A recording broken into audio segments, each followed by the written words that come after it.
भाग 2।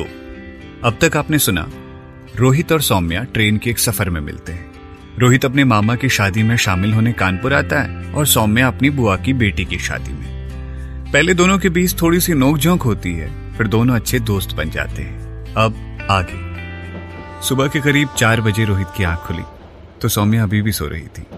उसका दुपट्टा बिखर कर रोहित के पैरों तक आ गया था और उसके बाल उसके चेहरे पर पूरी तरह बिखरे थे। इतनी सुंदर और मासूम बच्ची सी लग रही थी सौम्या। रोहित ने धीरे से उसका दुपट्टा उठाकर उसके ऊपर रख दिया और इंतजार करने लगा कानपुर स्टेशन आने का। यदि वो सौम्या को जगह देता तो उसके इतने मासूम चेहरे को एकटक नहीं देख पाता, तो उसने सौम्या को सोने दिया। करीब आधे घंटे बाद ट्रेन कानपुर स्टेशन के आउटर पर खड़ी हो गई और अब आसपास बैठे लगभग सब यात्री उठ गए थे। फिर धीरे से सौम्या की भी नींद टूटी। अपने पैर फैलाकर खिड़की पर टिकी बैठी सौम्या ने आंख खोलते ही देखा उसके पैर रोहित के कितने करीब थे और रोहित ने कैसे उसके पैरों से दूरी बना रखी थी और आगे होकर बैठा था जिससे उसे बिल्कुल भी असुविधा ना हो। सौम्या ने उठते ही अपने पैर समेटे और नीचे रखे। फिर रोहित को सॉरी बोलते हुए अपने बाल पीछे बांधने लगी। रोहित का दिल कह रहा था, मत बांधो इन बालों को, प्लीज ऐसे ही छोड़ दीजिए। रोहित ने बोला, अरे घबराइए मत, हम अपनी मंजिल से बस कुछ कदम ही दूर हैं। हमने आपको इसलिए नहीं जगाया कि जब स्टेशन आएगा तब आवाज देंगे आपको। आप तो उठ ही गई। सामने वाली सीट पर बैठे बाबा ने बोला, सौम्या बेटी, बहुत अच्छा जीवन साथी मिला है आपको। पूरी रात आपके पांव के पास बैठा था और खुद शायद कुछ पल की झपकियां ली होंगी इसने, लेकिन आपको आराम से सोने दिया। सौम्या एकदम आश्चर्य और गुस्से में, बाबा जी आपको मेरा नाम कैसे पता चला?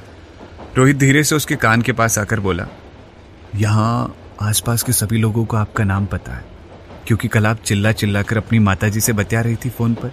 शायद तब सबने आपका नाम सुन लिया था। रोहित हंसता है और बाबा जी को हाथ जोड़कर थैंक यू कहता है। सौम्या ने धीरे से कहा, वैसे थैंक्स क्यों बोला आपने बाबा जी को? क्योंकि उन्होंने मेरी तारीफ की इसलिए। भले ही हम आपके जीवन साथी ना सही, भविष्य में जिसके भी होंगे उसके लिए थैंक्स बोल दिया हमने। सौम्या थोड़ा चिढ़ते हुए, तुम सच में इतने पागल हो या मेरे सामने बन रहे हो? रोहित, कसम से हम एकदम वैसे ही हैं सौम्या जी, दिखावा नहीं आता हमें। खैर मुस्कुराइए, आप कानपुर में हैं। रोहित ने सौम्या को बाहर कानपुर सेंट्रल की ओर इशारा करके बोला। सौम्या, जी मेहमान नवाजी का शुक्रिया। सभी यात्री अपना अपना सामान उठाने में जुट गए। रोहित का फोन बज रहा था। हेलो हेलो, हाँ छोटे, आगे क्या स्टेशन? रोहित का कजिन शिवम उर्फ छोटे। भैया जी हम प्लेटफॉर्म पर हैं, अपना कोच नंबर बताइए, हम आपको मिलते हैं।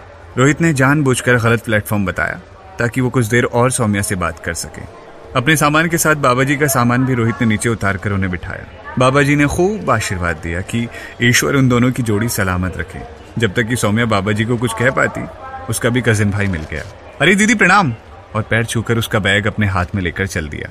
सौम्या ने बिना कुछ कहे नजरों से रोहित को बाय बाय किया और चली गई। रोहित अभी भी सौम्या को ही जाते हुए देख रहा था और तब तक देखता रहा जब तक पीछे से छोटे ने पीठ पर हाथ नहीं रखा। छोटे, भैया जी कब से आपको ढूंढ रहे थे यार, आपने मैं गलत बोगी का नंबर दे दिया था क्या? रोहित चलते चलते, अरे छोटे, हो सकता है हम नींद में गलत नंबर दे दिया हो। खैर वो सब छोड़ो, ये बताओ बड़े फिट लग रहे हो, बॉडी शॉडी बनाई है, एकदम गजब में लग रहे हो, क्या कोई मिल गया है? छोटे और रोहित गाड़ी में बैठते हुए छोटे बोला, भैया जी ऐसा कुछ नहीं है, बस कुछ महीनों से जिम जा रहे हैं। वैसे आप बताओ, आपको मिली कोई चाय संगिनी? दोनों ठहाका लगा के हंसे और फिर थोड़ी देर में घर आ गया। जी हाँ, मामा जी का घर। गोलू मामा बाहर ही खड़े थे और अपने बड़े भांजे को देखकर गदगद हो गए। ये देखो आ गए हमारे 2 अनमोल रतन, एक है सोनू, एक है शिवम। सोनू रोहित का घर का नाम है। मामा ने रोहित को गले लगाया, खूब हंसी ठहाके लग रहे थे घर के आंगन में। रोहित की माँ फूली नहीं समा रही थी, सब रिश्तेदारों से अपने होनहार बेटे को मिलवा रही थी। रोहित की माँ लता जी, अरे ओ निराला नगर वाली चाची, ये देख लो हमारा बेटा रोहित IIT और IIM पढ़ा है, लाखों में एक है। अरे ओ बड़ी बुआ, रोहित से मिली, देख लो कितने बड़े हो गए हैं। अरे लड़का ताऊ हीरा है लता को। और लता जी इस पर फूली नहीं समा रही थी। लता ने गरम गरम आलू के पराठे खिलाए रोहित को। फिर खा पीकर सब भाई बहन बैठे शाम की तैयारियों पर। चर्चाएं चल रही थी। रोहित ने मामा जी को थोड़ा डांस सिखाया और उसकी मदद की उसकी मौसी की बेटी शिखा ने। रोहित ने शिखा से कहा, वाह शिखा, तुम तो गजब का डांस करती हो। शिखा, अरे भैया जी आपने गाना ही इतना बढ़िया ढूंढा है कि बस क्या बताएं। मामा जी बोले, अब सोनू और शिखा एक बार तुम दोनों जरा हमें डांस करके दिखाओ तो यार हमें थोड़ा समझ आए। रोहित और शिखा ने डांस शुरू किया और रोहित को अचानक से सौम्या याद आ गई और वो शिखा के साथ ऐसे डांस कर रहा था जैसे कि सौम्या सामने हो। डांस खत्म हुआ, सब लोग तालियां बजा रहे थे। रोहित अभी भी सपने में था। तभी शिखा ने कहा, वाह भैया, इतना बढ़िया डांस कब सीखे? और क्या एक्सप्रेशन थे, गजब, कोई भी लड़की फिदा हो जाएगी। तभी लता ने आकर न्यौछावर की अपनी बेटी की और बोली, देख लो सुनीता जिज्जी, हमने कहा था ना हमारा रोहित एकदम बंबई वाला हीरो हो गया है। हाँ, अब तो अपने बेटे के हाथ पीले करने का समय आ गया है। अब लता, इनके लिए भी सुंदर सी बिटिया देख के शादी करा दो। सुनीता मौसी ने रोहित के सर पर हाथ रखकर बोला, अरे यार, क्या सवेरे से रोहित की शादी का माहौल बन रहा है। अरे आज कोई हमारी शादी पर भी ध्यान दे दो भैया। गोलू मामा थोड़ा झल्ला के बोले, हाँ भाई चलो मम्मी, हमारी बात अब कोई नहीं करेगा। यार मौसी आप भी, अब सब लोग मामा का डांस देखो और शाम की तैयारी बची हुई तो वो बताओ यार। रोहित शिखा के बगल में सोफे पर बैठकर बोलता है। उधर सब लोग मामा का डांस देखकर खूब तालियां बजा रहे होते हैं। इधर शिखा धीरे से रोहित को कोहनी मारती है, भैया जी एक बात बताओ, ये डांस करते वक्त किसके बारे में सोच रहे थे?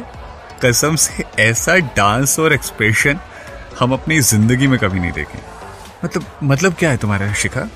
तुम ये मैनेजमेंट की पढ़ाई करते करते जासूस कब से बन गई यार? रोहित ने उसे घूरते हुए कहा, हम बहन हैं आपकी और आपकी शरारतें बचपन से आपकी आंखों में देखते आए और आज भी हमने कुछ तो देखा भैया जी आपकी आंखों में। अब छुपाना मत हमसे। शिखा रोहित का हाथ पकड़ते हुए बोली, बहुत ज्यादा समझदार हो गई हो छोटी सी बहन, चलो वक्त आने पर बता देंगे। रोहित ने उसे प्यार से समझाया और खुद मन में सोचने लगा कि अभी तो उसे खुद कुछ नहीं पता। साला ना कोई नंबर एक्सचेंज किया हमने, ये तो अभी याद आया। देखो भगवान ने क्या सोचा है, उसे बनाया है मेरे लिए तो जरूर मिलेगी। और गहरी सांस लेकर उसे दिल से याद किया। हंसी ठिठोली में भाई बहनों के बीच दिन कैसे गुजर गया पता ही ना चला। शाम हो गई, सब बारात की तैयारी कर रहे थे। रोहित मामा जी को सजाने में लग पड़े थे। मामा यार बहुत ज्यादा नर्वस मत हो, नाक कटवा के रख दोगे ऐसे पसीने आएंगे तो। रोहित ने मामा जी का चेहरा अपने रुमाल से पोंछते हुए कहा, छोटे यार अपना वाला परफ्यूम लगाओ इन्हें, बड़े महक रहे हो आज दिन भर से, छिड़को जरा मामा के ऊपर। रोहित ने छोटे को अपनी ओर खींच कर लाते हुए बोला, भैया जी हारमोनी है, महक तो आएगी ही। मामा जी पर परफ्यूम छिड़कते हुए बोला छोटे, यही सब फैशन पर ही तुम्हारा पूरा मन लगता है। देखो रोहित को सिर्फ अपने भविष्य के बारे में सोचता है। सुनीता मौसी जरा झिड़क के बोली। छोटे पैर पटक कर बाहर चला गया। सब बाराती तैयार थे, एकदम बारात निकलने को ही थी। रोहित ने गुलाबी कुर्ता और सुनहरी सदरी पहनी थी और सुनहरी पैजामी, सर पर सुनहरे रंग का साफा भी बांध रखा था सारे लड़के वालों ने। शिखा ने रोहित को छेड़ते हुए बोला, भाई आज तो कितनी लड़कियां मरी जाएंगी, मगर अफसोस मामा की कोई साली भी नहीं है। मामा ने शिखा से कहा, हाँ तुम्हें बड़ी हमदर्दी है, जले पे नमक ना छिड़को और जरा अपनी मामी को फोन लगाओ, हम लगाएंगे तो ठीक नहीं लगता। मामा थोड़ा शर्माते हुए बोले। रोहित ने शिखा के हाथ से मोबाइल छीना और बोला, नहीं हम बात करेंगे मामी से, और खट से फोन मिला दिया। एक बार में कोई फोन नहीं उठाया तो दोबारा मिलाया, तब उधर से आवाज आई, हेलो जी आप कौन बोल रहे हैं? उसकी आवाज रोहित को बड़ी सुनी हुई सी लग रही थी, तो रोहित ने फोन पर झांका कि कहाँ फोन मिला दिया। जी हम सिद्धार्थ जी के भांजे बोल रहे हैं। बारात के बाजे बाहर जोर से बज रहे थे, इसलिए उधर आवाज साफ नहीं जा रही थी। उधर से फोन कट गया और मैसेज आया, शिखा हम अभी बस पार्लर से निकल रहे हैं और अभी फोन नहीं उठा सकते। मैसेज देखते ही रोहित की जान में जान आई, वरना वो आवाज सौम्या की आवाज से ही थी। शायद वो बहुत उसके बारे में सोच रहा था, इसीलिए उसे ऐसा लगा होगा। बारात खूब शोर शराबे के साथ नाचते गाते उठी और फिर पहुंच गई लड़की वालों के दरवाजे पर। खूब भव्य स्वागत हुआ सभी बारातियों का। चारों ओर इतर और फूल माला बरस रहे थे बारातियों पर। सभी लड़के वालों ने आलीशान पांडाल में प्रवेश किया। हर रिश्तेदार सारे इंतजाम की बड़ी तारीफ कर रहे थे। भैया स्वागत में कोई कमी नहीं रखी है बिटिया वालों ने, बड़े किस्मती हैं सिद्धार्थ भैया की इतनी बढ़िया ससुराल मिली है। बहुत दिल खुश कर दिया गुरु लड़का वालों का। गोलू मामा स्टेज पे एकदम नर्वसियाए बैठे थे और वहां पहुंच गए रोहित, उनके परम प्रिय भांजे। मामा यार क्या इसे मुंह लटकाए बैठे हो, थोड़ा खुश दिखो यार, थोड़ा अपने चेहरे से ये जो फालतू की टेंशन है हटाओ और भाई मुस्कुराओ, आपकी शादी है। रोहित मामा की पूरी तरह हौसला अफजाई करता है। हाँ यार हम कोशिश पूरी कर रहे हैं, लेकिन ससुरी अंग्रेजी कम आती है, उसके कारण थोड़ा घबरा जाते हैं। मामी तुम्हारी ज्यादा अंग्रेजी बोल देती है यार, अब क्या बताएं तुमको। मामा फिर निराश। तब तक सामने से कैमरामैन का आना दिखाई दिया, पीछे से दुल्हन की एंट्री हो रही थी। तो ये था इस कहानी का दूसरा भाग। क्या मामा की शादी में रोहित को सौम्या मिल पाएगी या सौम्या की यादों में ही वो रहेगा? ये जानने को मिलेगा आपको तीसरे भाग में। तब तक सुन